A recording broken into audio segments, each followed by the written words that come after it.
Halo, selamat datang di channel 2% kawanku. Channel yang akan membahas misteri-misteri dunia yang kini masih jadi misteri buat semua orang, dan pernah membuat gempar dunia. Sebelumnya saya mau mengatakan bahwa channel ini tidak memiliki opening, jadi langsung saja kita masuk ke pembahasannya, oke kawanku. Kisah misterius yang melibatkan dua orang berpenampilan serupa bukan hanya bisa terjadi di dalam film-film horor atau thriller. Insiden hilangnya Pauline Picat ini adalah contohnya.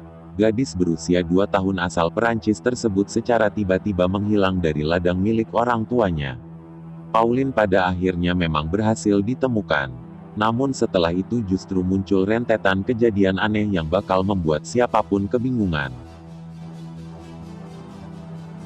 Oke, langsung saja kita masuk ke pembahasan dan inti kisahnya.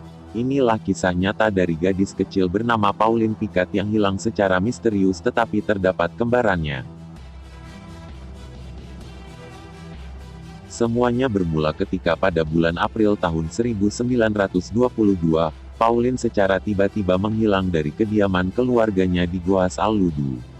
Setelah menerima laporan dari keluarganya, polisi pun melakukan pencarian untuk menemukan gadis kecil tersebut. Para relawan juga turut dilibatkan dengan harapan Pauline bisa lebih cepat ditemukan. Namun semua usaha tadi terkesan sia-sia saja. Pauline tetap tidak ditemukan seolah-olah ia hilang di telan bumi. Sejumlah orang menduga kalau Pauline menghilang akibat diculik oleh orang-orang Gipsi yang kebetulan memang memiliki kebiasaan hidup berpindah-pindah antar kota memakai kereta karavan. Mereka kemudian membawa Pauline ke seberang lautan sehingga hal tersebut bisa menjelaskan kenapa Pauline terkesan lenyap tanpa jejak begitu saja. Ketiadaan petunjuk menyebabkan upaya pencarian Pauline nampaknya harus berakhir dengan tangan kosong. Namun beberapa minggu setelah Pauline dinyatakan hilang, muncul berita kalau ada gadis dengan penampilan yang sangat mirip dengan Pauline terlihat berjalan sendirian di Chengdu. Kendati kabar tersebut nampaknya merupakan kabar yang menggembirakan, pertanyaan baru timbul dari kabar tersebut. Chengdu berjarak 300 mil lebih dari lokasi hilangnya Pauline. Bagaimana bisa gadis kecil tersebut bisa kesasar hingga sejauh itu? Dan yang lebih penting lagi, apakah gadis itu benar-benar Pauline? Ibu Pauline yang melihat foto gadis tersebut pada awalnya mengiyakan kalau gadis tersebut memang merupakan anaknya yang hilang. Polisi pun kemudian menjemput gadis tadi dan mempertemukannya dengan keluarga Picat. Sampai di sini, kasus hilangnya Pauline nampaknya sudah usai kendati teka-teki mengapa Pauline ditemukan di tempat yang jauh masih belum terjawab. Keluarga Picat awalnya tidak memperdulikan hal tersebut karena bagi mereka, yang terpenting gadis kecil itu sudah kembali ke pelukan orang tuanya. Namun seiring berjalannya waktu, mulailah timbul keanehan. Gadis tadi bertingkah seolah-olah ia tidak mengenal orang tuanya. Ia juga tidak menjawab ketika ditanya dengan memakai bahasa daerah Breton. Pada awalnya orang tua Pauline tidak terlalu memusingkan hal tersebut. Mereka berkilah kalau Pauline mungkin bertingkah seperti itu akibat trauma dan amensia setelah berada jauh dari rumah untuk waktu yang lama. Kasus ditemukannya Pauline ini juga sempat menjadi pusat pemberitaan media-media Perancis dan bahkan AS karena kronologi penemuannya yang terkesan aneh sekaligus ajaib. Beberapa minggu berlalu, orang tua Pauline mulai dilanda keheranan. Mereka kini tidak lagi yakin apakah gadis kecil ini memang benar-benar Pauline putri kandung mereka. Pada periode ini pula lah, muncul lagi peristiwa aneh. Seorang petani lokal yang bernama Yves Martin bertanya kepada keluarga Picat apakah gadis tersebut memang benar-benar anak mereka. Mendadak sikap Yves berubah dan ia berlari sesudah berteriak, "Ya Tuhan tolonglah aku. Aku bersalah." Yves sendiri kelak dibawa ke rumah sakit jiwa dan tidak pernah lagi terdengar kabarnya sesudah itu. Seolah-olah peristiwa tadi belum cukup aneh, muncul lagi peristiwa baru yang benar-benar membuat siapapun yang mengikuti kasus ini merasa takjub bukan main. Awalnya, seorang petani yang bertetangga dengan keluarga Picat berjalan-jalan di dekat ladang mereka untuk menjalani rutinitasnya. Saat itulah ia menemukan sesuatu yang benar-benar tidak ia duga. Di ladang milik keluarga Picard, dia menemukan mayat gadis kecil dalam kondisi telanjang dan terpotong-potong dengan tengkorak di dekatnya. Ia pun kemudian melaporkan temuan tadi kepada polisi. Polisi yang tiba di lokasi kemudian melakukan penyelidikan untuk mencari tahu identitas mayat tersebut. Mayat yang mereka periksa sudah berada dalam kondisi yang begitu membusuk sehingga identitasnya tidak bisa lagi dikenali. Namun Ibu Pauline meyakini kalau mayat tersebut adalah mayat putrinya karena mayat yang bersangkutan terlihat mengenakan pakaian yang wujudnya serupa dengan pakaian Pauline di hari ketika ia menghilang. Yang lebih membingungkan adalah saat Pauline pertama kali dinyatakan hilang, polisi sebenarnya sudah melakukan pemeriksaan pada tempat ditemukannya mayat ini. Namun mereka pada waktu itu tidak menemukan apa-apa.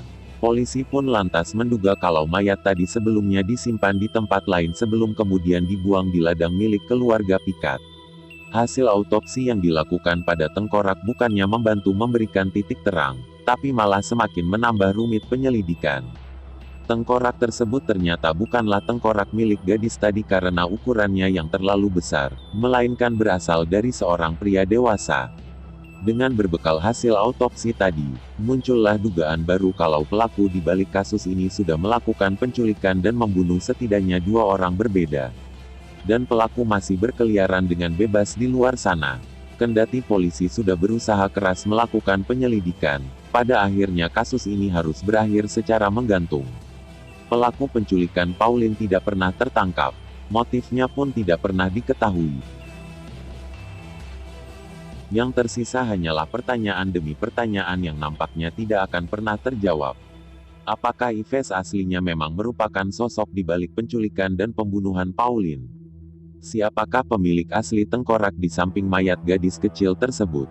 Apakah pembunuh Pauline juga membunuh pemilik tengkorak tersebut? Atau jangan-jangan pemilik tengkorak itulah orang yang aslinya sudah membunuh Pauline, tapi kemudian ia malah ganti dibunuh. Pada akhirnya, misteri terkait hilangnya Pauline masih belum dapat dipecahkan hingga sekarang. Bahkan masih belum diketahui apakah mayat tersebut aslinya memang benar merupakan mayat Pauline, bukan orang lain yang juga menjadi korban pembunuhan dan kemudian diberikan pakaian Pauline. Keputusan berat pun terpaksa diambil oleh orang tua Pauline kendati nasib putrinya masih belum jelas hingga sekarang. Gadis yang ditemukan di Cebu tadi diserahkan ke panti asuhan. Dan hingga akhir hayatnya, mereka tidak pernah lagi bisa bertatap muka langsung dengan putri tercintanya. Seperti yang sudah dituliskan sebelumnya, Yves yang sempat memberikan pertanyaan kepada orang tua Pauline dimasukkan ke rumah sakit jiwa. Banyak orang yang meyakini kalau Yves lah pelaku asli di balik hilangnya Pauline. Namun sesudah dimasukkan ke rumah sakit jiwa, kelanjutan nasib Yves sendiri tidak pernah lagi diketahui. Lantas, bagaimana dengan tengkorak itu sendiri? Seperti halnya nasib Pauline, identitas asli pemilik tengkorak tersebut juga tidak kalah misterius. Dengan membandingkan tengkorak tadi dengan laporan masuknya orang-orang hilang, polisi tidak berhasil menerka siapa aslinya pemilik tengkorak tersebut semasa masih hidup. Pun perihal apakah tengkorak tersebut aslinya memang merupakan korban pembunuhan. Bukan sekedar tengkorak yang diambil dari kuburan. Kendati kasus hilangnya Pauline Picard tidak berhasil dipecahkan hingga sekarang, dan mungkin memang tidak akan pernah terpecahkan, kasus ini juga bisa memberikan pelajaran moral bagi kita semua. Jika Anda memiliki anak atau kerabat yang masih kecil, jangan pernah melepaskan pengawasan Anda darinya untuk mencegah timbulnya hal-hal yang tidak diinginkan. Oke, itulah kisah nyata dari Pauline Picard yang hilang secara misterius. Bagaimana menurut kalian, siapakah pembunuhnya atau apakah itu memang bukan Pauline Picard? Bisa kalian beri jawaban kalian sendiri di kolom komentar. Oke, sekian dari video kali ini, semoga kalian terhibur. Sampai jumpa lagi kawanku di video selanjutnya. Bye-bye.